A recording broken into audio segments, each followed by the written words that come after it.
Hello, good morning my BCom second year student. This is your income tax class और आशा करती हूँ आप सभी लोग अच्छे होंगे, सब कुछ अच्छा चल रहा होगा और सबके घरों में सब कुछ हेल्दी होगा। ठीक है, चलिए इसके साथ ही हम लोग शुरू करते हैं आपकी आज की क्लास। ठीक है, लास्ट क्लास में we already discuss lots of things about की what is the meaning of tax. ठीक है, टैक्स क्या होता है, बेसिकली टैक्स क्यों इम्पोज किया जाता है सरकार के द्वारा हमारे ऊपर।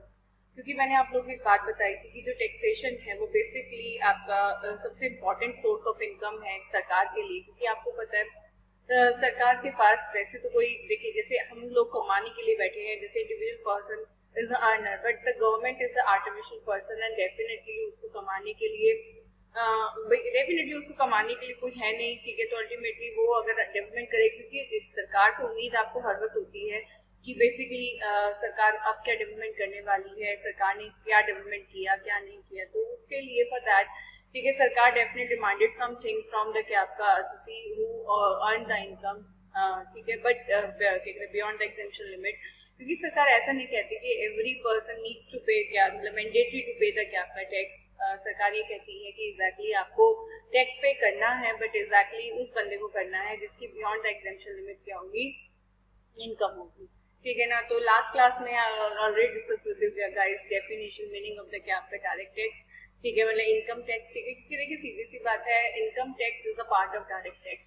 ठीक है, तो हम लोगों को लास्ट क्लास में मैंने आप लोगों को बताया भी था कि बेसिकली जो फाइनेंस एक्ट है वो कैसे बनता है। तो सबसे पहले आपको मैंने बताया था the finance bill presented by finance minister and the recommendation and suggestion considered and changes made to finance bill.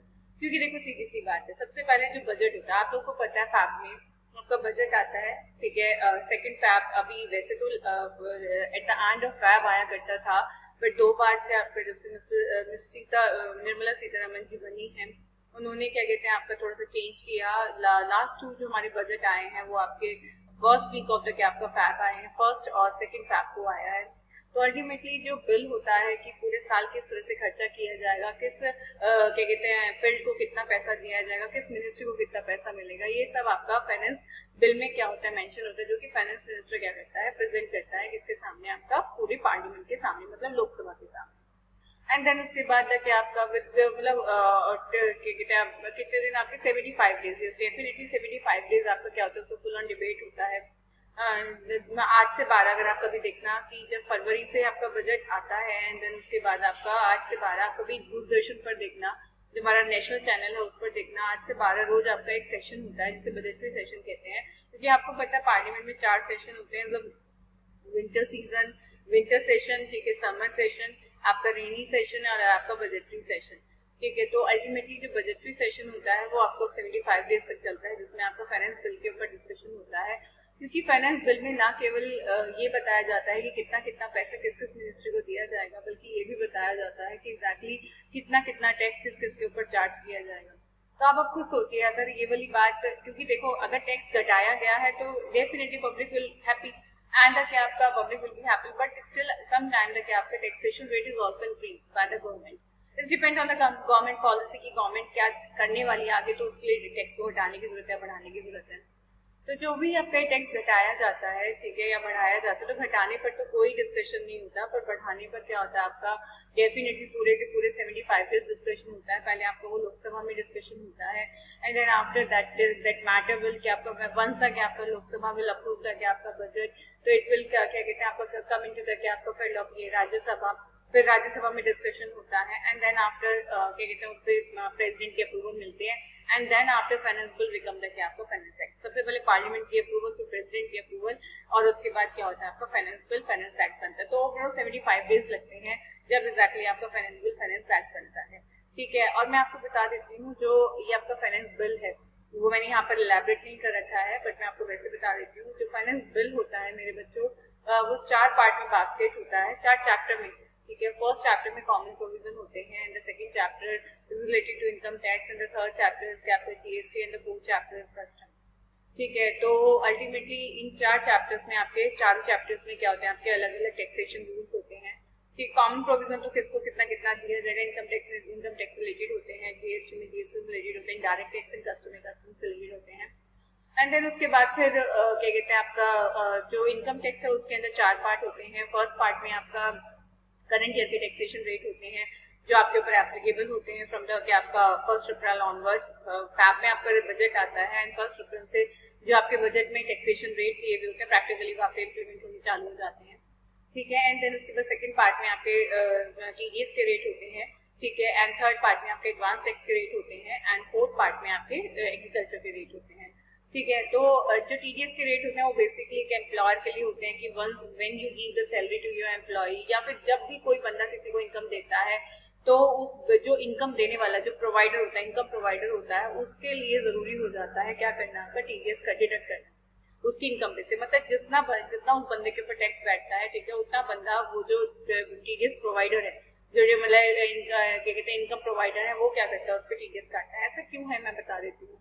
देखिए बैंक है, बैंक बहुत सारे लोगों को इंटरेस्ट देता है, क्लियर हो गया। अब एक बात सुनिए, बहुत सारे लोगों को इंटरेस्ट मिला, कोई छुपा जाएगा, कोई कुछ कर देगा, कोई कुछ कर देगा, तो उन सारे लोगों को ट्रेस करना मतलब गवर्नमेंट के लिए not easy for the government. तो इसीलिए जो गवर्नमेंट होती है वो जो प्रोवाइडर होता है उसी के ऊपर ये ऑब्लिगेशन डालकर रखती है, इम्पोज करके चलती है कि अल्टीमेटली ये आपकी जिम्मेदारी है कि अगर आपको इनकम किसी को दे रहे हैं, ठीक है, किसी को कोई इनकम दे रहे हैं तो यू नीड टू फर्स्ट क्या आपका कि आप उसकी इनकम पे से जितना उसके ऊपर टैक्स बैठता है वो उसको डिडक्ट करें एंड देन आफ्टर आप उसको इनकम दें।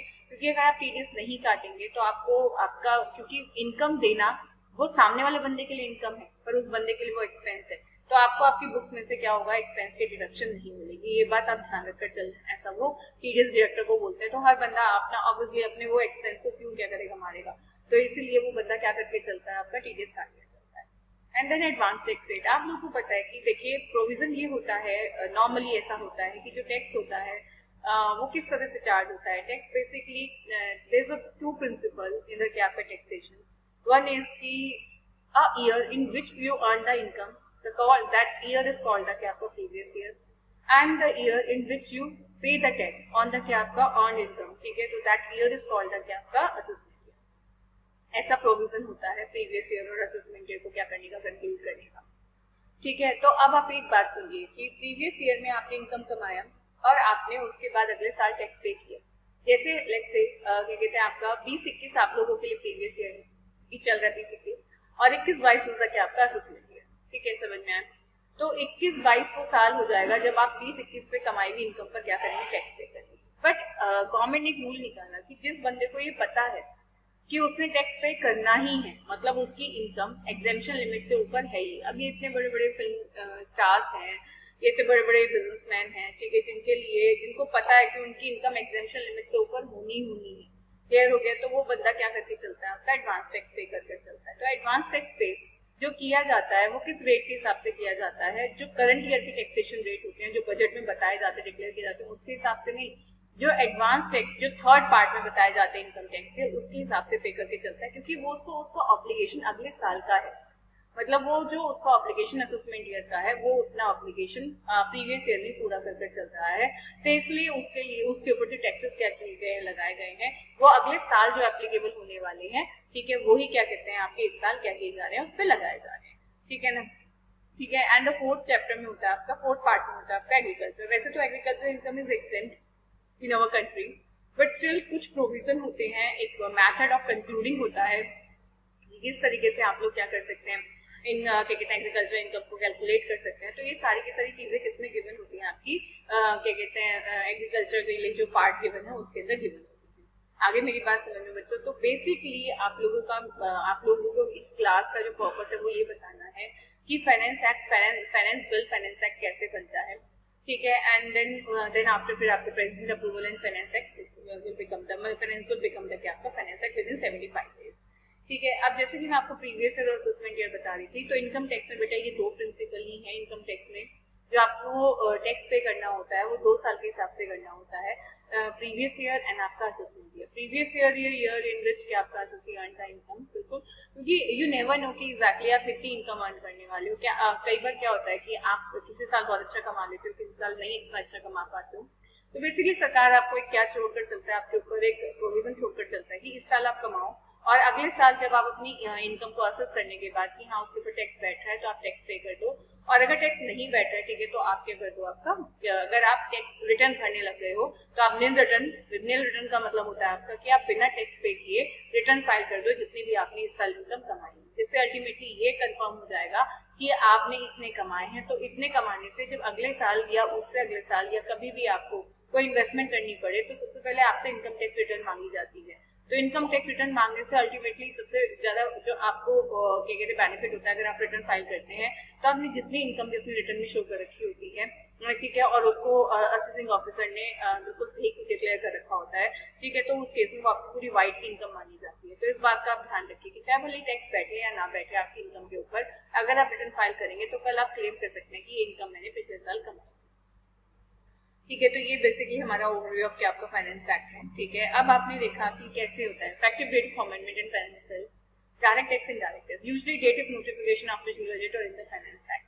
ठीक है, यूजुअली डेट, ठीक है, यूजुअली मतलब डायरेक्ट टैक्स तो आपको उसी दिन से एप्लीकेबल हो जाता है जो कि ऑफिशियल गजट में नोटिफिकेशन जो बताई जाती है, और इनडायरेक्ट टैक्स में usually midnight date of presentation of bill को, क्योंकि देखो इनडायरेक्ट टैक्स में क्या होता है, देखो डायरेक्ट टैक्स में तो बेसिकली जो नोटिफाई किया गया, जैसे मैंने आपको बताया कि 1 अप्रैल ऑनवर्ड आपका क्या होता है, इनकम टैक्स एप्लीकेबल होता है आपके ऊपर, जो बजट में रेट बताए हुए होते हैं। और इनडायरेक्ट टैक्स में अगर रेट घटते हैं, ठीक है, तो आपकी जब फाइनेंस एक्ट बन जाएगा तब से एप्लीकेबल होंगे, बट अगर रेट बढ़ते हैं तो जिस दिन आपका बजट आता है उसके अगले दिन रात को 12 बजे से क्या हो जाता है, ये चालू हो जाता है आपके ऊपर लगना। और अगर मान के चलिए कि जब फाइनेंस एक्ट बना और उसमें वो जो बड़े हुए रेट थे वो घट जाते हैं, ठीक है, तो इस बीच में जिसने भी टैक्स पे किया हुआ होता है वो क्या कर देता है, उसको वापस कर, मतलब उसको रिफंड मिल जाता है उसको सरकार से।